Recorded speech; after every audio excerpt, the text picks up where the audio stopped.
Noelle, are you seriously getting moldy already? Look at her face. Okay, so if you've not followed before, when all the foals get older, we say they're moldy because they end up looking like molded cheese sometimes. That's not an actual term. It's really their foal shed. So they shed out their little baby coat. And if you notice, Miss Noelle has this like curly hair. And I've always seen that when I have foals who were born pretty premature, like in the early 320s, or in Noelle's case 319, they have this extra curly little baby fuzz, and I don't know if that has a correlation with being preemie or not. I've just noticed that. And so for Miss Noelle here, she's about 7 weeks old. She is starting to shed.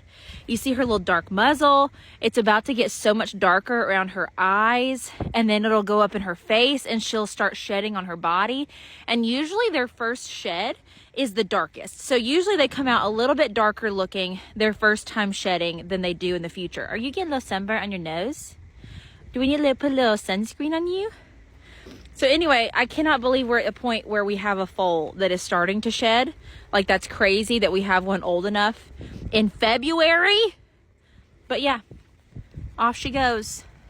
Kirby's not far off. I see a little bit on her butt, and you'll start to see on the bottom of her legs, it'll start getting black. And because she's bay colored, it'll go black up to her knees, up to her hocks. She'll have black points on her ears and her mane and tail, and you'll start seeing around her muzzle. I already see it on her face.